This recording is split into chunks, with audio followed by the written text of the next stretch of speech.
I will say a little bit about democracy and monarchy in the course of my talk too, but the subject is exploitation, or slightly differently formulated, who exploits who and how. And we start out with Marx's theory of exploitation to show what is right and what is wrong about that theory, and then offer an alternative view on exploitation. You all are basically familiar with the Marxian theory. Marx tells us that mankind goes through various stages, necessarily so, slavery, then feudalism, then capitalism, and then socialism.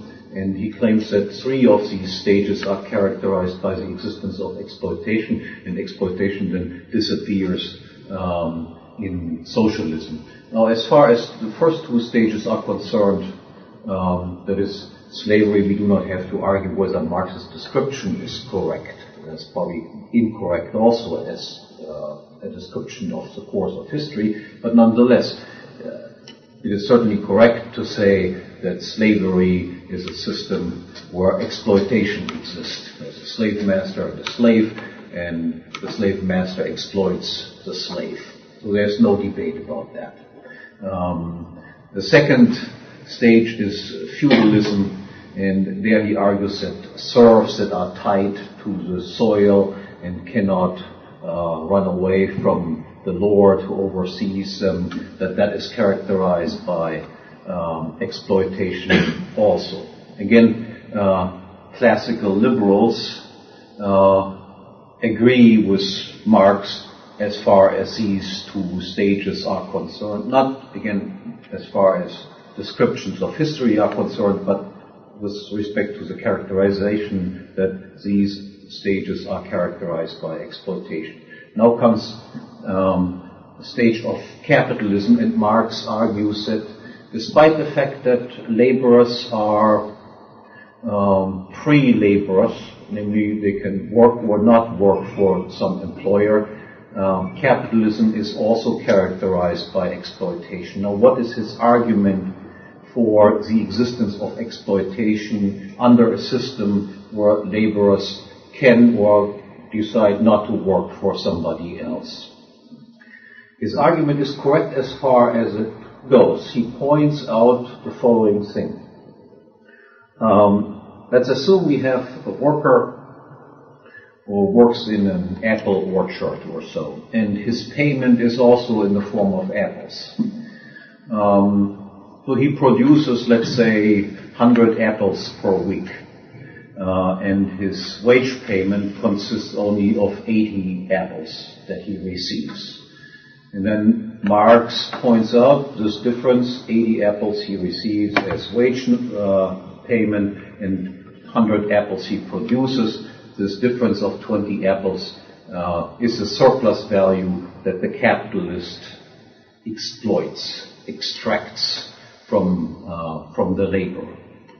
Now, it is correct, the observation that the wage earner is paid less than the value of the product that he produces is certainly a correct observation. The question is whether this constitutes exploitation or not. And the answer is it does not. It does not constitute exploitation for the following reason. We have to ask simply the question: why did the laborer agree to such a deal? And the answer is the laborer agreed to this deal despite the fact that he knows I can also get 100 apples paid, provided that I am the owner of the apple orchard. I have planted the trees, and then if I plant the trees and am the owner of the apple orchard, then of course my remuneration would be the full 100 apples that will be produced in the course of a week. So why didn't he do this? Why didn't he insist I get 100? The answer is he would have had to wait longer to get 100. Namely, it would have taken longer to build the apple orchard, in order to get the 100 apples. Instead, he doesn't have to wait that long. He decides, in order to get quicker to my result, to my wages, I only accept 80 and sacrifice 20. This is the phenomenon of time preference. Present goods, or goods in the immediate future, are more valuable than future goods, goods in the far distance. So what the laborer demonstrates is simply the preference of 80 apples in the immediate present over 100 apples in the distant future that he could have received if he had become a capitalist, owner of an apple orchard and so forth himself. So because of that, there is no exploitation whatsoever.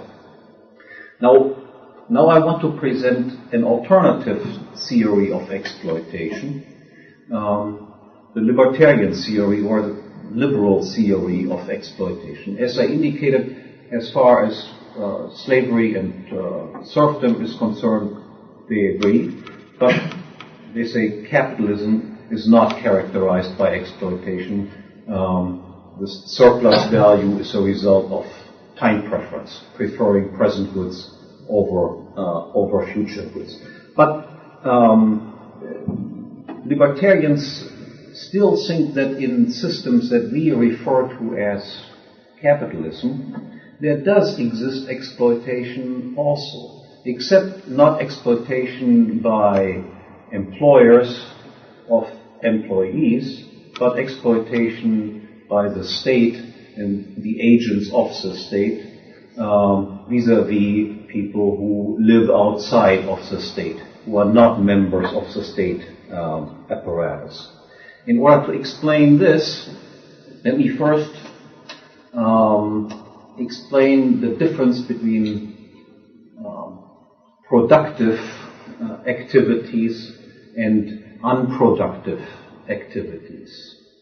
Productive activities are all those activities that benefit at least one individual without making anyone else worse off as a result of this activity.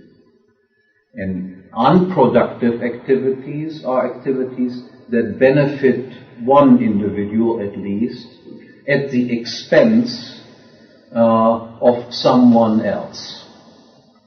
Now, a description of what activities are productive activities and what activities are unproductive activities.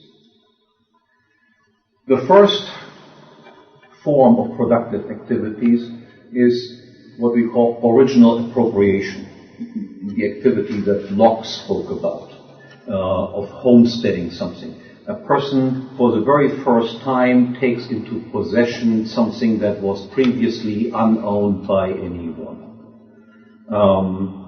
Why does he do this? Because he thinks by appropriating something that was nobody's property before, that was unowned, I am better off. Does he take anything away from other individuals by doing this? Does he do this at the expense of someone else? The answer is no, he doesn't do that at the expense of someone else. Everyone else had the possibility of appropriating these resources too. They didn't do it. They demonstrated through their actions that they did not attach any value to this object that was appropriated by me for the first time. I did not take anything away from them. Everything else is still available to them just as before. So one person is better off. No one else is made worse off because nothing is taken away from anyone else. The second form of productive activity is now I use my originally appropriated resources and produce something with the help of these things, with my labor, and mix my labor with originally appropriated things. If I do not physically damage in the course of the production process the property of someone else, then I am made better off because people only produce because they think that whatever they produce is more valuable than the input that goes into the production process. one person is better off, was anything taken away from anybody else? And the answer is no, everybody owns precisely the same goods that they owned before. Their supply of goods is exactly the same as before. One person is made better off because something more valuable was brought about as a result of production. Nobody else is made worse off. And the third productive activity is simply voluntary exchange.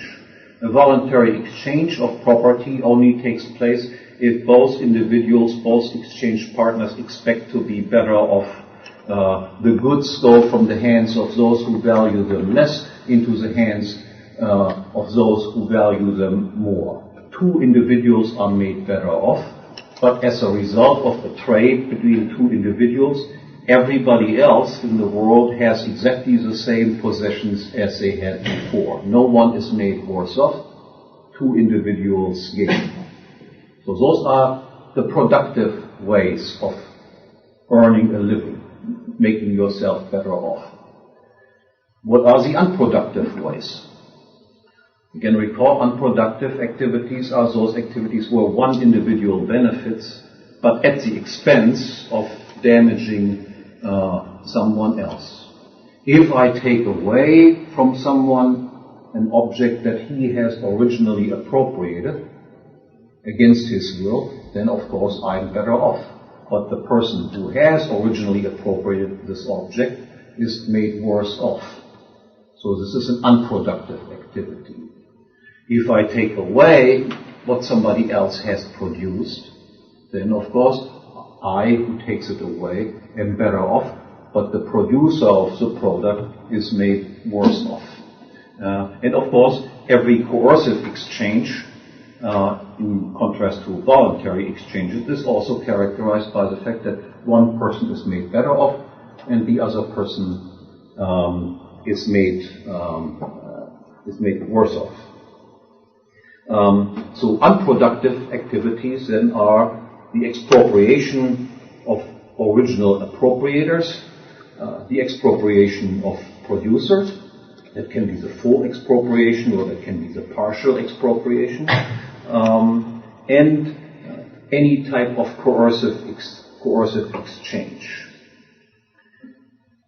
What is the general effect of exploitation defined like this? That is, exploitation as unproductive activities.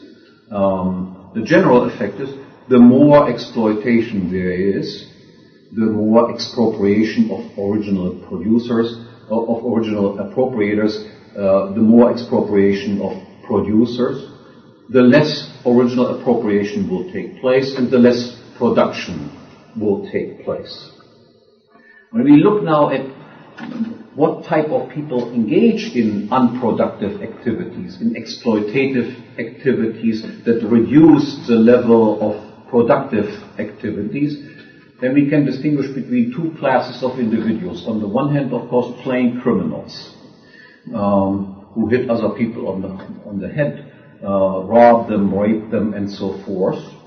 That is under no dispute. Practically everybody agrees that these people engage in exploitative activities, in unproductive activities, and thereby exploit others. The second group is the group that makes up the state apparatus. Now people will object that there's a tremendous difference between plain criminals stealing goods from others and governments or states taking goods from other individuals in the form of taxes, for instance, and there are other forms as well that I come to a little bit later. But the first one is, of course, the form of taxes. Now there is, of course, some truth in the statement that there's a difference between criminals and states. But the difference is actually one that makes states look even worse than plain criminals. Let me just give you an example that was first presented by Lysander Spooner, an American libertarian in the 19th century. who told the following story. Imagine that you are traveling along the road and somebody jumps from behind the bushes and stops you and says, your money or your life. And then you hand him your money, and what does the criminal then do? The criminal then disappears. He runs away into the woodworks. And as far as you are concerned, you are happy that he does this. And you have the possibility of preparing yourself the next time for attacks such as this and possibly defending you the next time. Now imagine the same scenario. You drive along and somebody comes and stops you and demands your money. And once he is done stealing your money, then he does not disappear into the woodworks, but he says, next week we will see each other again. Or next month or next year and so forth, when the next income declaration has to occur and so forth. So he is not doing what you would like him to do, disappear, but he becomes an institutionalized robber. Who would you prefer to meet on the road? Someone that you can defend yourself against in the future, or someone that you know you will come again and again and again? This is indeed an important difference between a state on the one hand and a plain criminal on the other hand, but it is certainly not a difference that lets the state look particularly good. The second point I want to make is people frequently then argue, but you have to recognize that a state is not, one state is not like any other state. States are different. And of course we can admit that also. Just as there are bad robbers and good robbers, so there can also be comparatively good states and comparatively bad states. Again, an example. A friend of mine went to an ATM machine and once he had his money out, somebody was standing behind him with a knife and asked him to hand over his 300 euros that he had received out of the ATM machine. My friend then started to argue with him. So he gave him the $300 and said, but it is late at night. I had planned to go out and have a few beers afterwards, and now there's no possibility that I can get any beer. The mugger then agreed to give him $20 or 20 euros back of his own money. Now my friend was of course very happy in this situation. Yes, I would have been happy also. This is a good state. It can also happen, of course, that you start negotiating in this way, and instead of giving you a small proportion of your money, of your own money back, that he will kick your teeth out or do something even worse to you.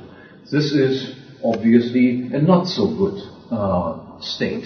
That might be the difference between, let's say, something like the United States or Great Britain or Germany, the good states, so to speak, that give part of the money back to you, and something like the former Soviet Union or East Germany, where they would also kick your teeth out on top of robbing you first. Okay, now to the question, how do these institutions like states come into existence? How can people get away with institutionalized robbery?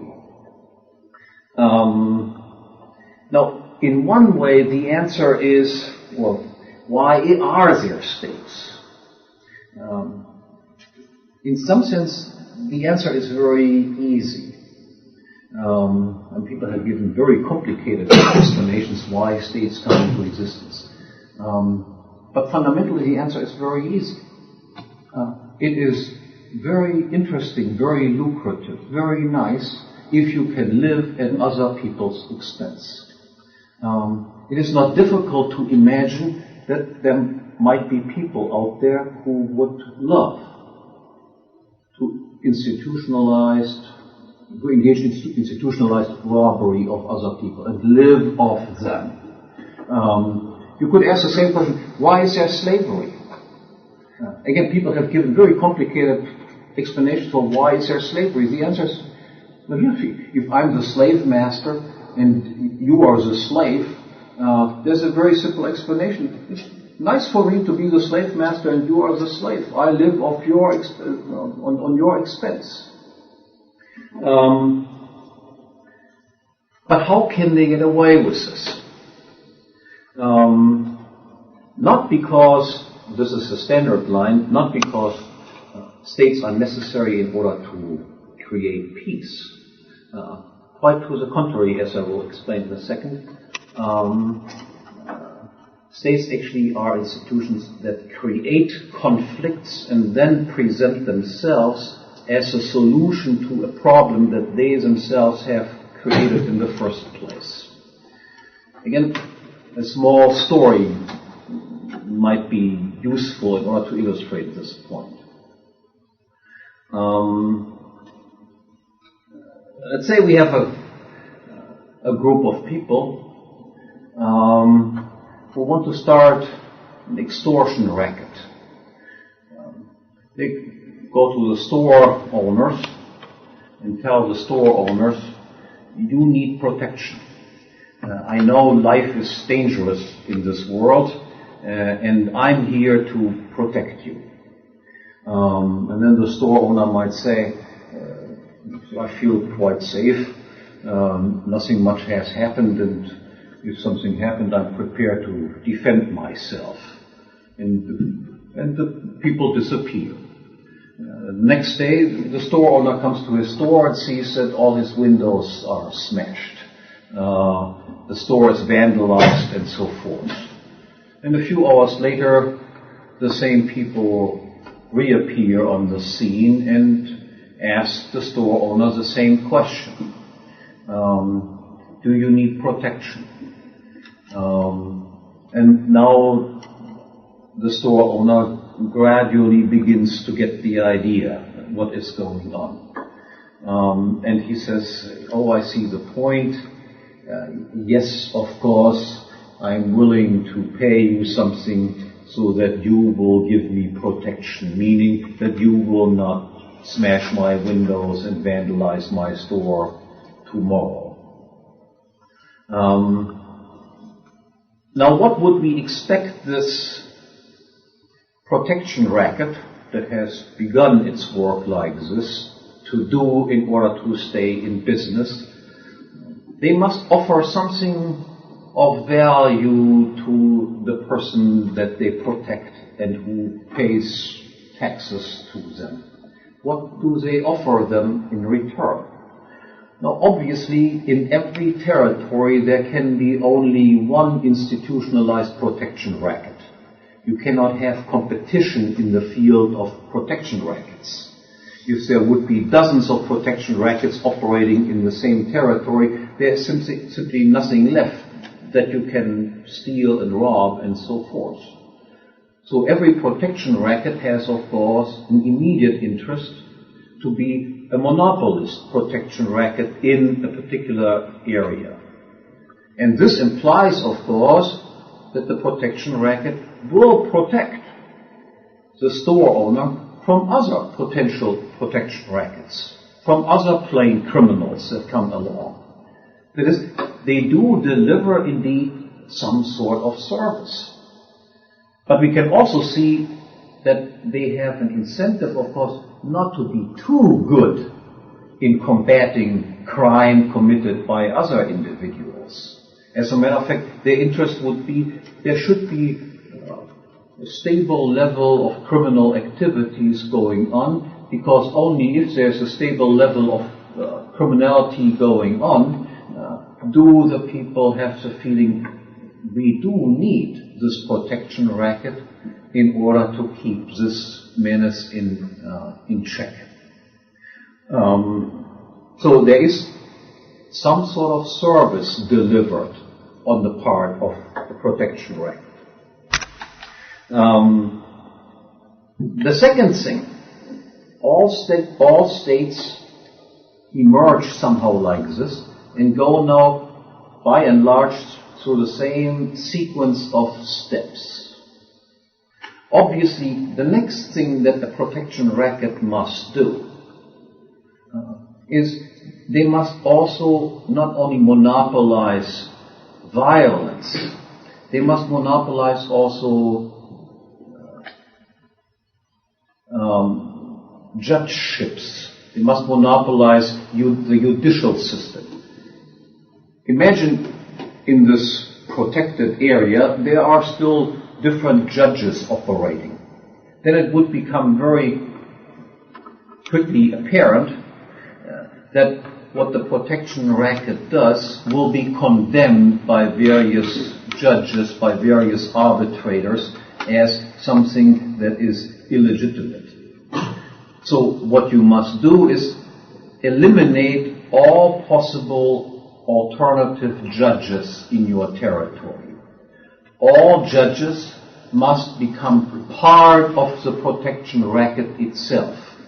And then, of course, they will find that whatever the protection racket does, whenever they collect their taxes and so forth, that is perfectly legitimate, is only the just compensation for the wonderful protection that they receive from this institution and so forth.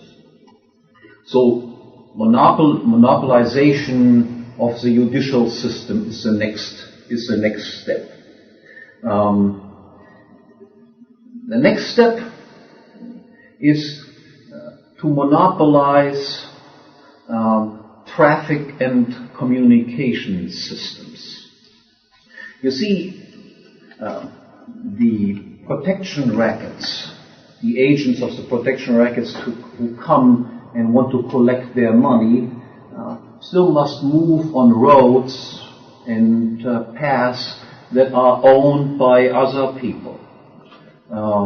They must gain entrance to the premises where they begin their looting activities. In order to make sure, however, that they can enter every house, every premise without any difficulty whatsoever, it is necessary that streets which initially were privately owned must become public property, must become the property owned and controlled by the protection racket itself. Then the employees, the agents of the protection racket, can enter any premise without any difficulty whatsoever. Next point, in order to gain legitimacy for the protection racket, is to monopolize the educational system. Initially, of course, education was nothing that was in the hands of the state, that was either privately organized or by churches, similar institutions. What the state needs, however, is the correct training of the people. We emphasize how important a favorable public opinion is. The protection racket consists only of a relatively small number of people, and those people who are exploited by them are a huge majority of people. How can you, for a long period of time, oppress a large majority, even though you yourself are only a small minority? And the answer to this has been given hundreds of years ago by David Hume and people before, Etienne de la Boétie. only by opinion. That is, only if you get some sort of cooperation on the part of the exploited, so that they do not resist the attempts to continuously rob you and exploit you. And how can you create this favorable public opinion? That is, how can you get the idea across that somehow what the protection racket does is necessary and beneficial to you? And the answer is by education.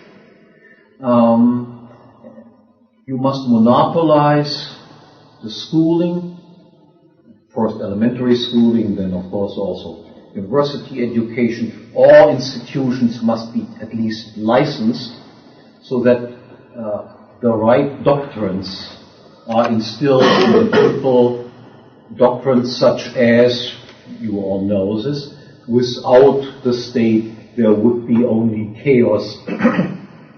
Nobody would be able to produce anything. The state is necessary in order to create peace among mankind. The Hobbesian scenario, and only if we have the state who does the war of everyone against everyone else come to an end. Martin Luther in Germany was a major figure in persuading the rulers how important it was to also have full control over the educational system, to nationalize, to socialize, so to speak, the educational institutions. And he used the argument, just as the state needs to train its soldiers with physical training, so everybody needs good mental training in order to become obedient citizens. And it is easy in a way for the state to accomplish this takeover of the educational system, because intellectuals, the teachers in these institutions, are people who have a very precarious existence. The demand for educational services is very unstable. And what the state can do, of course, is offer intellectuals safe employment. And in return for the safe employment that intellectuals get, they then deliver the goods, namely the appropriate propaganda, how important the state is. I come back to intellectuals a little bit later again. The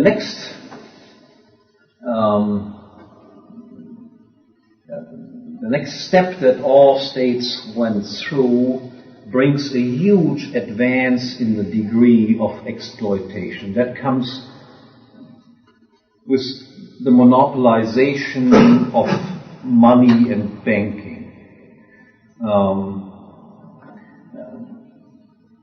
States have basically two sources of income nowadays. One is taxation, and the other one is printing up money. That is engaging in the same activity that a counterfeiter engages in. You can create money out of thin air, basically. It costs almost nothing to print it, so to speak. And then you can turn around and buy yourself some real assets with it. Imagine you would have this power. You would be, and you realize that every state has reached this power.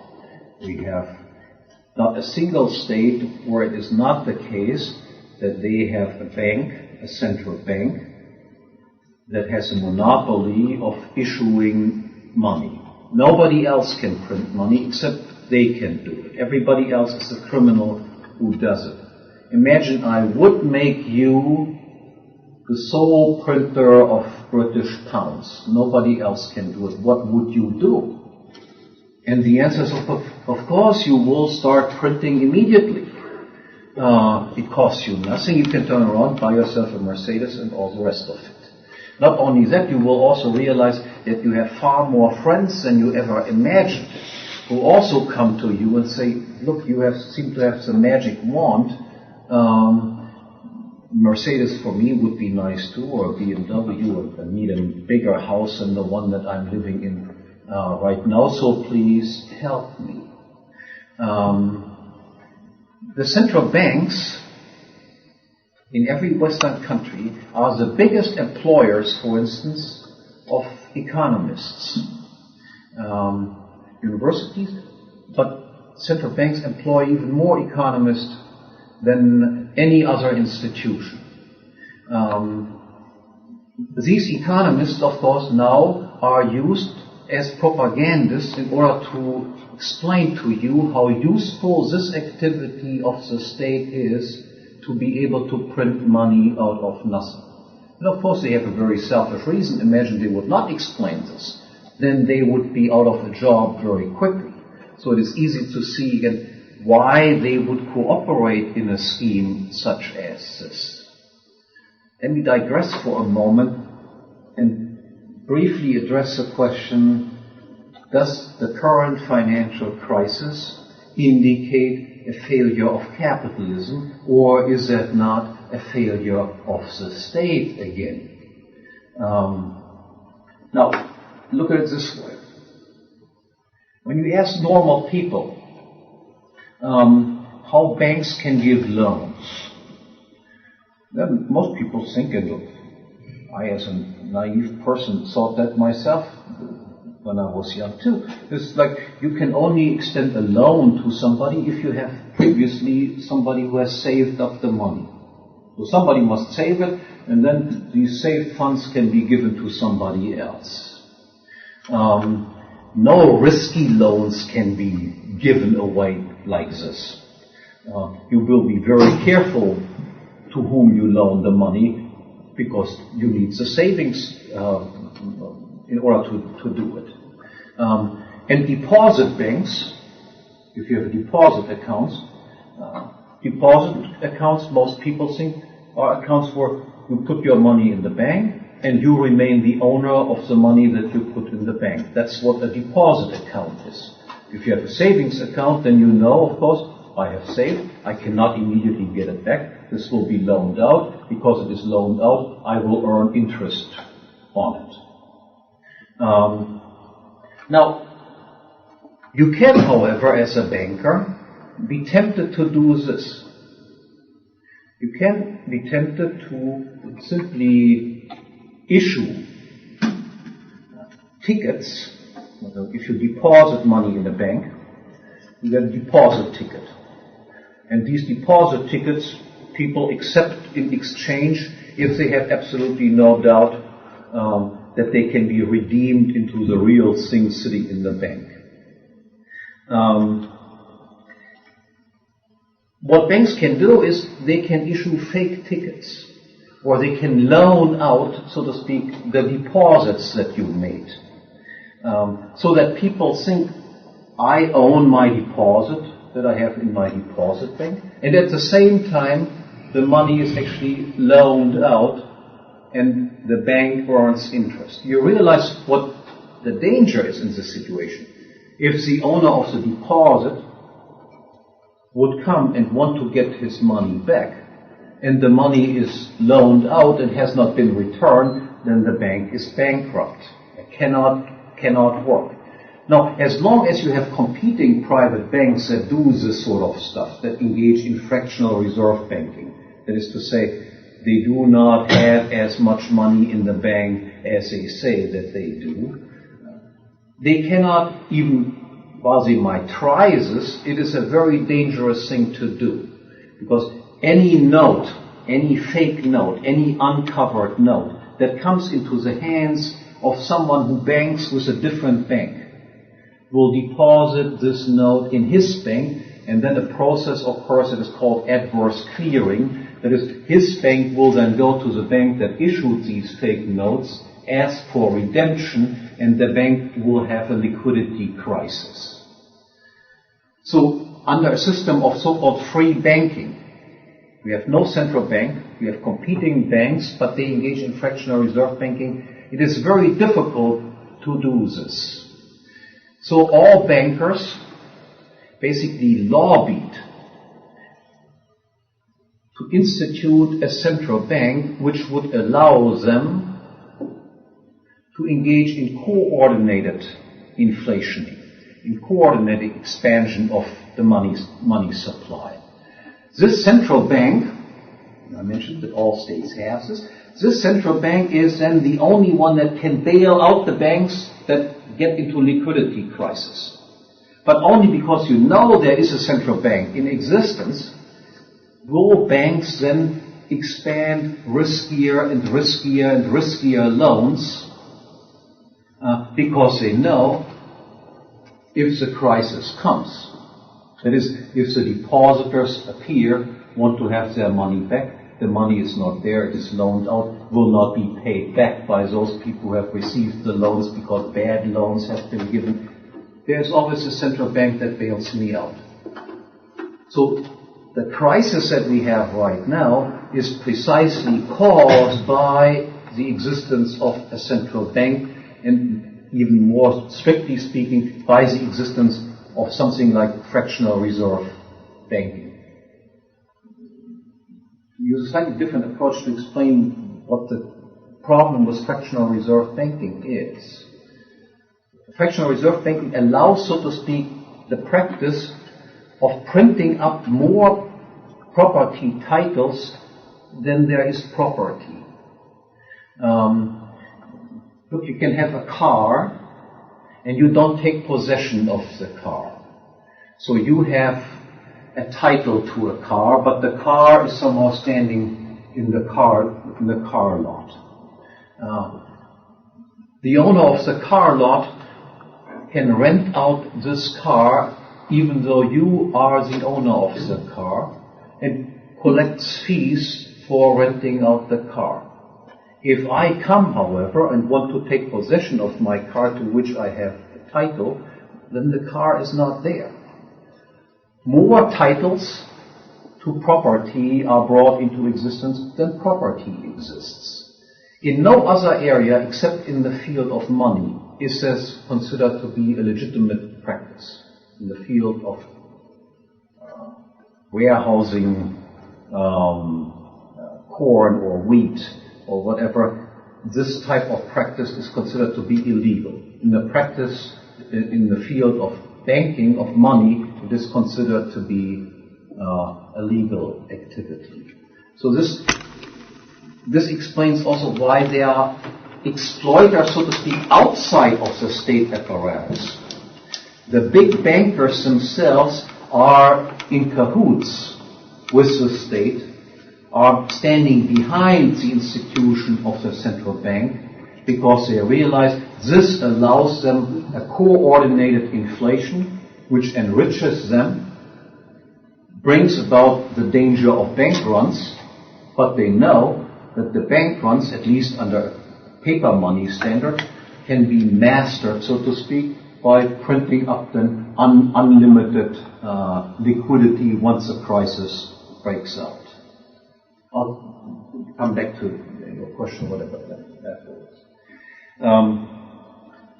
As I said, this was some sort of digression.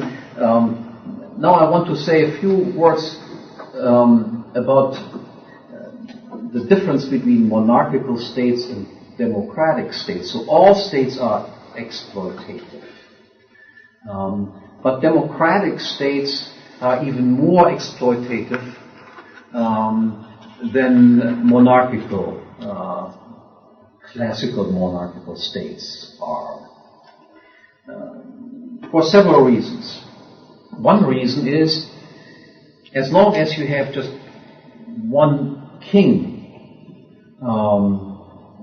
being in charge of this protection racket, so to speak, everybody knows he is the king. We are his subjects. I cannot become king. And I resist, of course, every attempt on the part of the king to increase his level of exploitation. There is resistance against it because, you know, he is different. I cannot become him.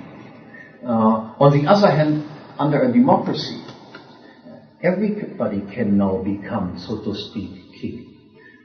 Everybody can become prime minister. There is open entry into this position of being the head of state. So you still might not like the fact that you are exploited, that you are taxed to the hilt, but you realize I might actually be on the receiving end instead of being always the one who pays, and that consoles you to a certain extent over the fact that you have to do something that you might not like to do because you might also benefit from it. The second, so resistance is higher under monarchy against increased exploitation and lower under democratic conditions. The second important difference is once you have democracy in place, one man, one vote, the demands for income redistribution will become far greater than they were under monarchical conditions. Like two little stories that indicate this. Imagine, for instance, we would have a world democracy. One man, one vote, one woman, one vote. On a worldwide scale, we have a world state. Then what you can predict is we will get some sort of Indian-Chinese coalition government simply by virtue of the number of people. And what will this democratically elected government do in order to be re-elected? They will, of course, decide that a massive income redistribution from the Western world to the developing world is necessary. After all, they have almost nothing and we have plenty of stuff, so a huge income redistribution will be set in motion. Precisely the same thing has taken place within all individual states in the course of the 19th century as the franchise was gradually expanded. Initially, the franchise was restricted to property owners, actually to major property owners, and the age restrictions were quite high. Because people had an idea of what would happen if everybody can vote. That is, those people who have nothing or have little will vote themselves the property of those who have more than they themselves have. This is precisely what happened in England, what happened in Germany, what happened in the United States, and so forth.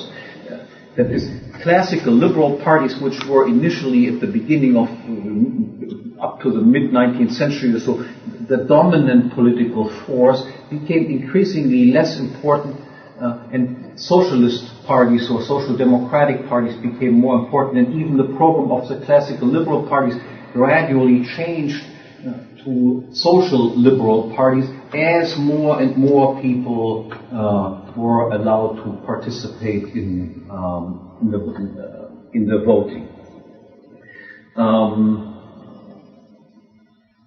Another important difference that I should point out is that under democratic regimes, the rulers become more short-sighted. They are interested more in short-term exploitation as compared to monarchical regimes. For the following reason, imagine the king considers the country, so to speak, as his private property. Whereas a democratic politician is a temporary caretaker of the country. And that has profound implications as far as his behavior is concerned. Again, imagine in one situation I would make you the owner of a house. That is to say, you can sell the house in the market and realize what price you would get for the house. You can determine who inherits your house and so forth. And in the other case, you have an identical house. I say you are for 4 years the caretaker of this house. You can take advantage of this house. But you cannot pass it on to future generations, nor can you sell it in the market. It is public property. You are just caretaking.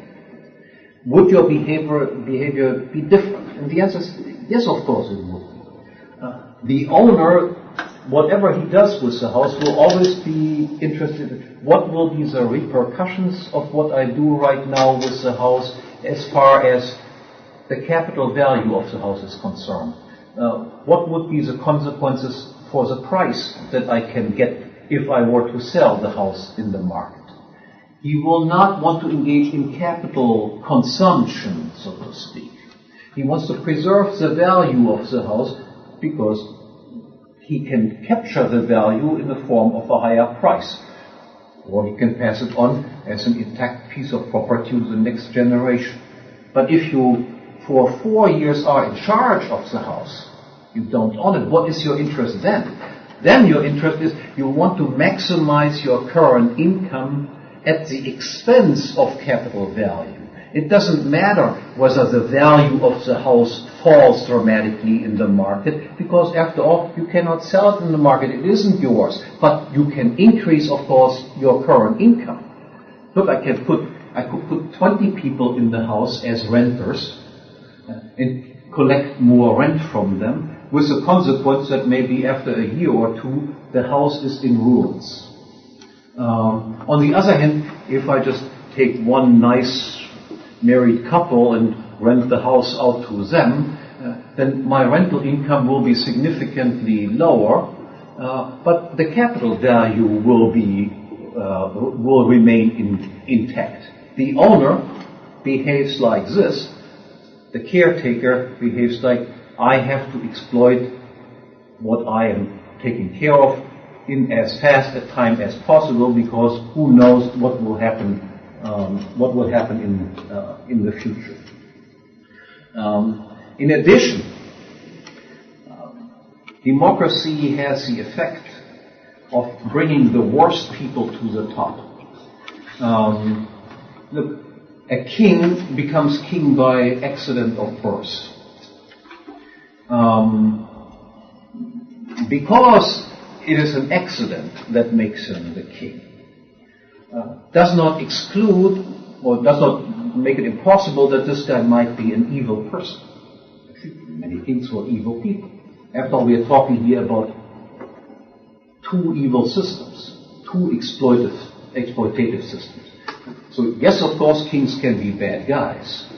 But if they are bad guys, what typically happens to them is the dynasty becomes worried that if this guy misbehaves like he does, they might lose all the power, and they will surround them with people who control the maniacs to a certain extent. And if even that doesn't help, they might even determine one of their own family to kill the guy off. On the other hand, because he comes to power by accident of birth, he can also be a nice man. A generous guy who just might exploit a little bit, but by and large leaves people alone. We have also examples of this. Now compare this to democratic conditions.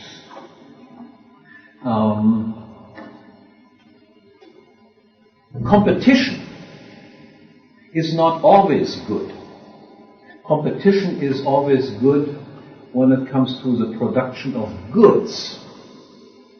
Then, if we are dealing with the production of goods, then competition has a result of increasing the quality of products and lowering the cost of production.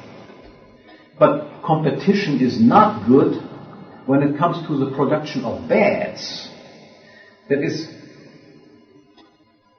those things that states produce. You can recall, states live off taxes and of counterfeiting activities. Those are not goods.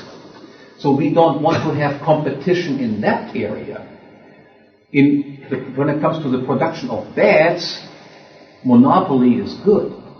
competition, when it comes to the production of bads, monopoly is good and competition is bad. You would not want to have competition who is the person who is the best at beating up other people, or competition who is the best commandante of some concentration camp. There you would want to have inefficient people, as inefficient as they can possibly be. But democracy is, of course, competition in the production of bads. Who rises to the top? Smart people who are good at demagoguery, who promises everything under the sun, knowing full well that there's no way that they can possibly keep their promises.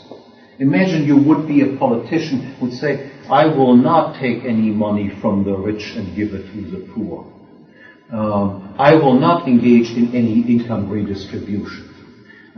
Can anyone who just has a campaign with these slogans ever hope to become elected to any high office? And the answer that is absolutely unthinkable. That might be something that can happen in a small village.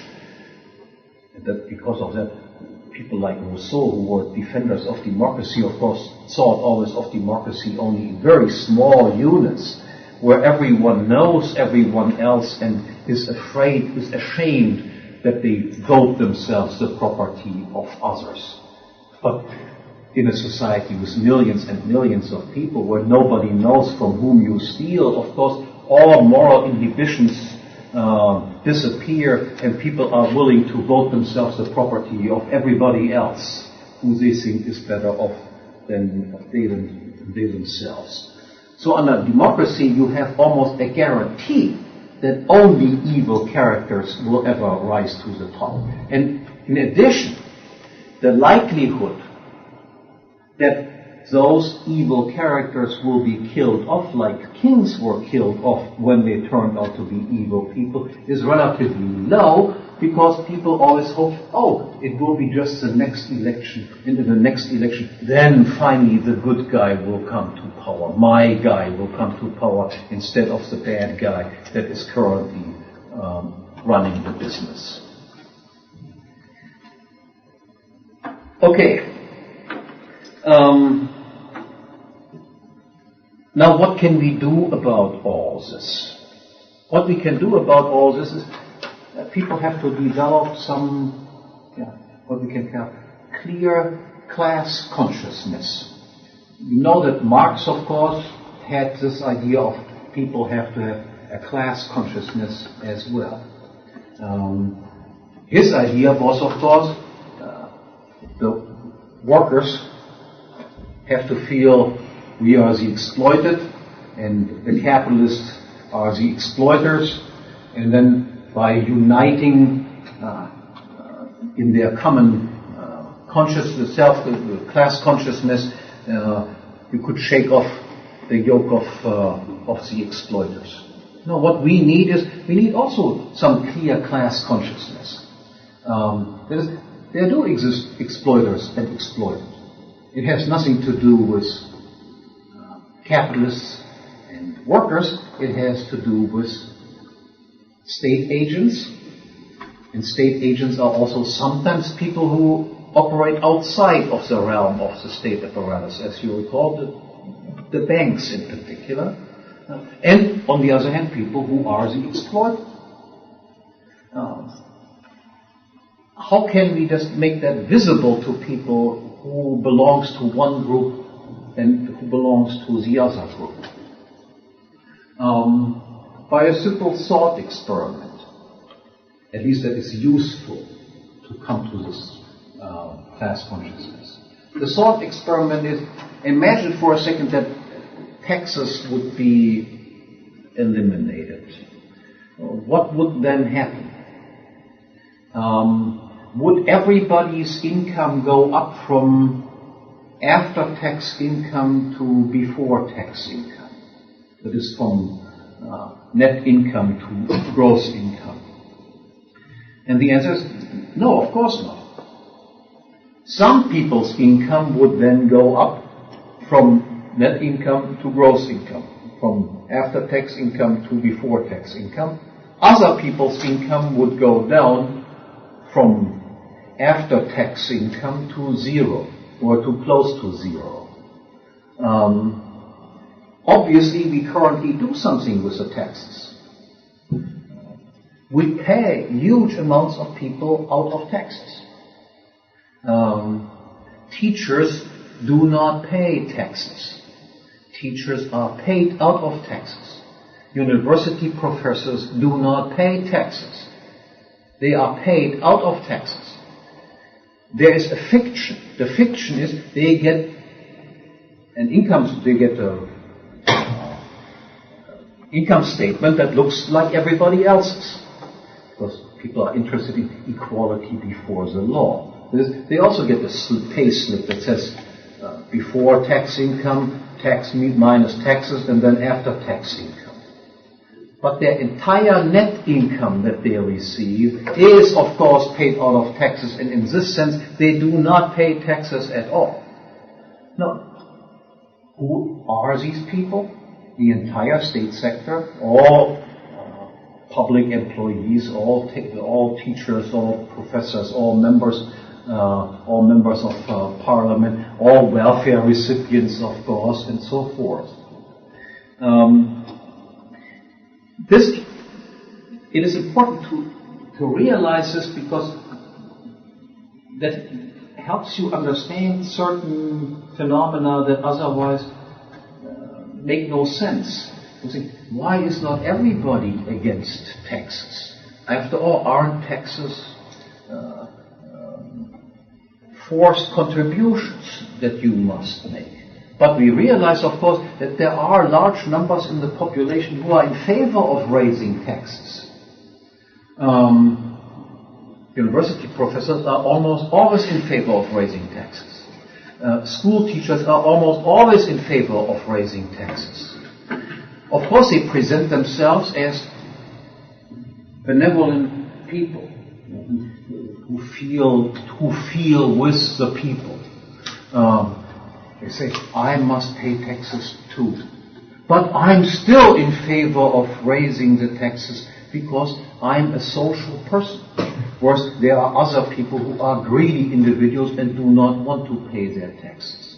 Once you realize that they don't pay taxes at all, and their advocacy of higher taxes means only they advocate that they should get higher salaries, then you realize what sort of fraud is going on there. So once we have developed a clear-cut class consciousness, there are people who rip other people off, and you must realize who these people are and who is being ripped off. Then there might be a chance that the state can be rolled back. As long as this class consciousness that does not exist in the minds of people clearly, there's absolutely no hope, and the power of the state will continue to rise. Okay, with this I'll stop. Thank you very much.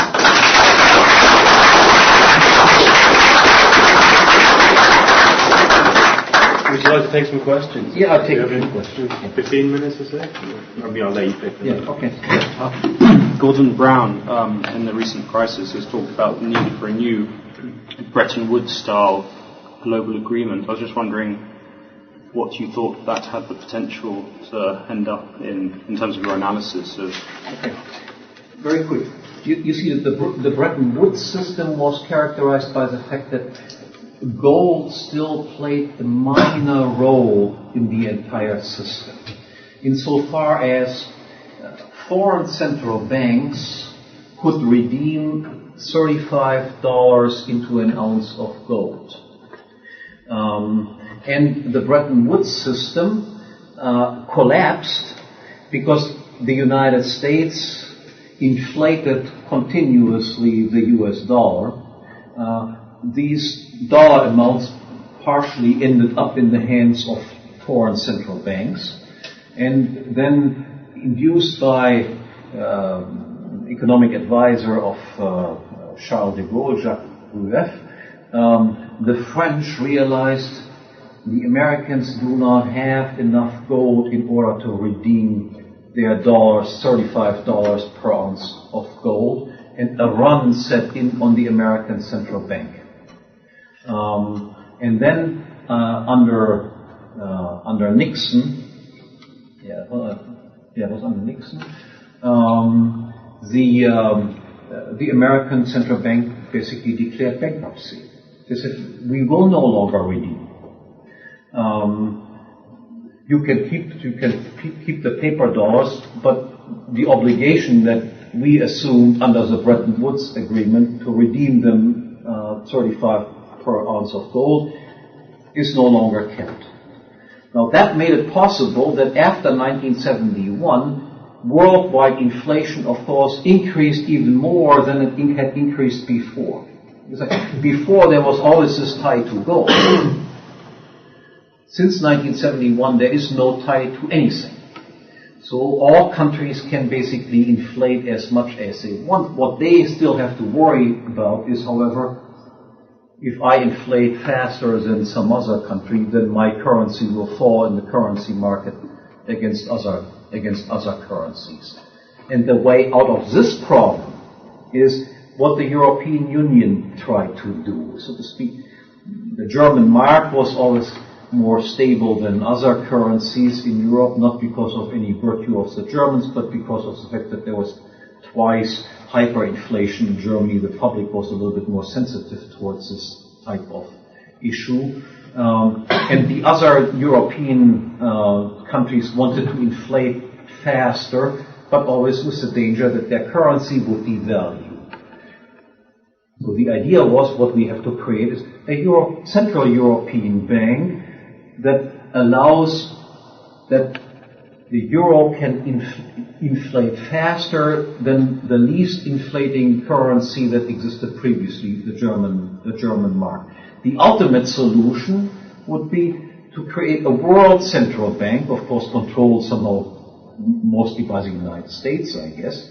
And then, because this world currency, world paper currency, can by definition not depreciate against any other currency, we would have inflation like we have never seen it before. So what Gordon Brown, whatever these people want to set up, is not, as far as I can see, a return to some form of gold standard. Even the Bretton Woods was already very diluted gold standard. It was already a long march in the direction of allowing more inflation as compared to genuine gold standards. So whatever they have in mind is not tying paper currencies to some sort of commodity, but probably creating some still more central organizations that allow even more inflation to take place in the future. So I think he's probably have exactly the opposite in mind from having sound money. He wants to have even less sound money. The entire plans that these Europeans have in the United States with calling big conferences and setting up a new system, my fear is that will be a further step in the direction of creating a world paper currency, which of course then aggravates the problem even higher levels than it exists right now. But money has to be taken completely out of the hands of government. The classical liberal position was not because we are in favor of gold or we love gold or whatever it is. The idea was it has to be a commodity that cannot be deliberately produced out of nothing. It has to be something that is not in the hands of the state. That is the only guarantee to have sound money that does not lose purchasing power continuously. Yeah, please. Given that the Bank of England before the Second World War was an independent private institution, and that it ran as a central bank a fractional reserve system, and that there wasn't any runs on the banking system since the late 19th century, is it not possible then to have a central bank, a private central bank, without being a facet of the state, running fractional reserve system in the world. And furthermore, given that scenery is a minimal part of most states' income, that it isn't a debauching of the currency that occurs in the modern financial world. First of all, I'm not quite sure if that is a minor part. But look, the Bank of England also went off the gold standard in the 1930s, like all central banks did, right? Again, I'm not familiar with British banking history, but the United States went off the gold standard in 1933, and Britain immediately afterwards were around the same. 31. What? 1931. 31, even before. So that indicates quite clearly that, of course, that there were bank runs also. And in order to avert these bank runs, they had to go off the gold standard domestically. And then after World War II, this small remnant of the gold standard was still kept in the Bretton Woods system. But central banks cannot come into existence such as this, that is, banks that have a monopoly on the issue of money. What you can have is, you can have competing banks, each issuing, so to speak, their own notes, but backed by something. You would have to explain how it is possible that people would ever accept a piece of paper as payment in the first place. One of the great insights of Ludwig von Mises was to show that a paper money can never come into existence ab ovo. Let's say I offer you a piece of paper, you would not even know what the purchasing power of it is. Pieces of paper were only accepted because initially pieces of paper were titles to something else, to a commodity.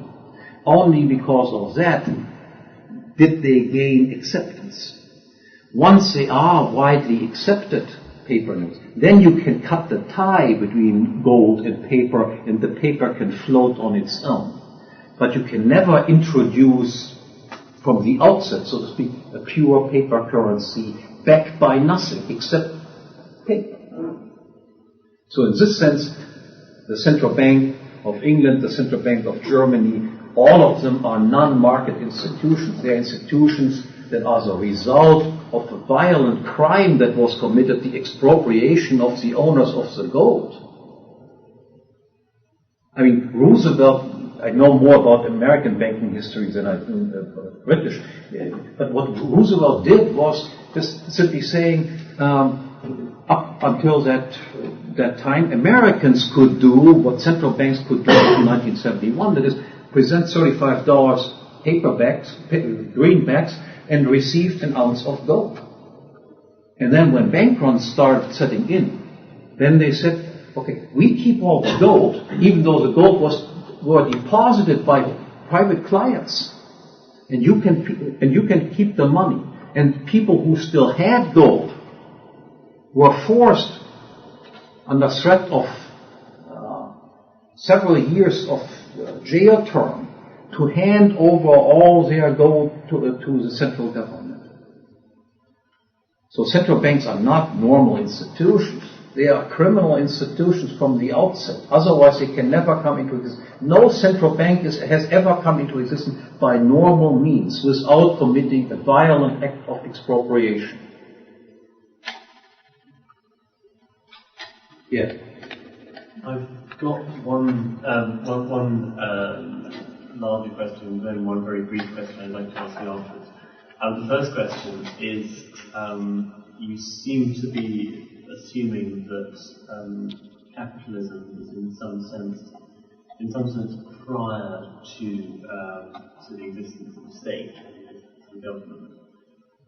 Surely, if you had a world order where the only thing that existed were capitalists, then it would be simply inevitable that some kind of violence would come to pass that would actually render that completely impossible.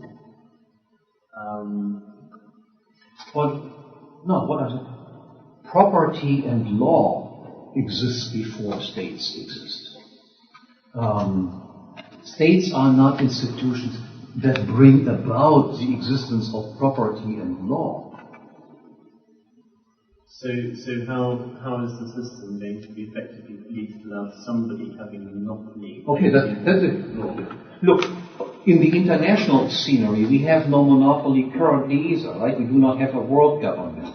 Nonetheless, it does not mean that the relationships between German businessmen and British businessmen are less peaceful than the relationship between two British businessmen, despite the fact that there's no monopolist. Look, in Germany, we had until 1871, we had 39 states. And after 1871, we had just one. There were not more conflicts in Germany before 1871 than after. As a matter of fact, if you have a monopolist of law and order, then you can predict that the price of law and the price of law will continuously rise, and the quality of law will continuously fall. Imagine something like this. I tell you, in every case of conflict, whenever two people have a conflict, they must come to you to arbitrate who is right and wrong. That includes even conflicts that involve yourself. That is, if you have a conflict with me, then you decide who is right and who is wrong. If I have a conflict with him, you also decide who is right and who is wrong.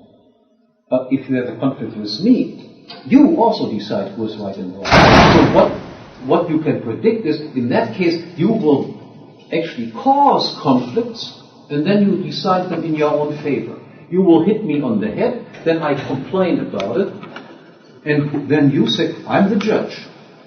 Of course, I was entirely justified. He looked at me the wrong way, and that's the law that I lay down. And now he owes me such and such a sum of money in order for me to make this ridiculous judgment. This is how states work. If a policeman beats you up, and you complain that the policeman beats you up, who decides who is right and wrong? The judge, who is employed by the same organization as the policeman. So you must have, in this area in particular, you must have competition. Competition between arbitrators, judges, and so forth. Precisely because this is one of the most important goods, law and order, justice. And to have a monopoly there is just a sheer disaster. But again, that it does work, you can see we do not have a world government. Are there more conflicts between citizens in Austria and in Germany who live in two adjacent villages? There might be only a kilometer between the people. Are there more conflicts between people who live in one village in Germany and Austria than between citizens who live in two Austrian villages, neighboring villages? And the answer, I have never heard that there are more conflicts between them. But that proves that you do not need a monopolist for this. We're slowly running out of time. I think maybe just one more question and that should be it. Yeah. I always have actually a very simplistic question. I'm sure you've had put to you many times.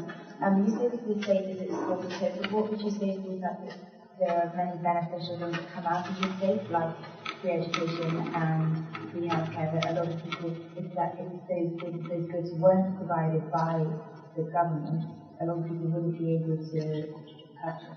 First of all, they are not free, right? They have to be paid out of taxes. But somebody pays the tax. If somebody who wasn't paying taxes because they weren't earning, somebody who was disabled or somebody who was mentally ill and couldn't work and couldn't pay taxes. For that sort of stuff, you have societies that are not taxed, are wealthy societies, and then you have charity and churches and things of that nature. Look, education is nothing that came into existence only because states did it. Education existed prior to states taking over education. There existed medical doctors before the British health system was introduced. There are many countries where private doctors still are allowed to operate and that have far better healthcare systems than you have in Britain.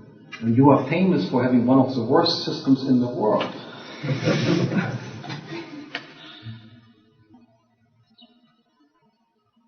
Everything that people want, for which there is a demand, will arise in the market. And let me emphasize this. Whatever is funded out of taxes will be far more expensive than the same thing would be if it would be provided by a market. If I build a private school, then I spend my own money on it, and I will be frugal with my money. I'm very much concerned what will happen to my money, and I'm concerned if I recoup the money that I invested in. If I'm, on the other hand, a bureaucrat, I do not spend my own money. I spend other people's money on something. If you spend other people's money on something, you tend to be very generous. Then you think the school should have this, the school should have that. Wouldn't that be wonderful if there would be nicer carpets, better desks, more computers, and all the rest of it? After all, it's not my money. So, if you build a street, the same thing. If you build a private street, you will be very much concerned about the price of the product and the quality of the product. On the other hand, if you build a public street, you have this perversity in every European country. I'm sure that this exists in Britain the same. You order companies to build the street that guarantee that only the highest possible wages will be paid. That the unions that say you must pay your worker at least whatever, £20 an hour, otherwise you will not get the contract to build the street. Imagine this idiocy. So I build a house, and then two people come and make me an offer. One says, okay, I built you the house here for £100,000, and somebody else says, okay, I will charge you £200,000, but I promise you that I pay my workers extra payment. Would you then build the house, the £200,000 house, only because but the workers were paid £50 an hour, whereas the other one, exploitation, they only paid them £10 an hour. Of course I would go for the £10 an hour and get my house for $100,000. All public buildings are built according to this principle of only the highest wage needs to be paid. And as soon as they have finished building the road, then they start digging it up again and paving it over again. I mean, you see, this is not only in Britain the case, wherever you go, it's always the same. I think we should stop now. I'm sorry. Right. Everyone join me in thanking Professor Hoppe very much for coming up.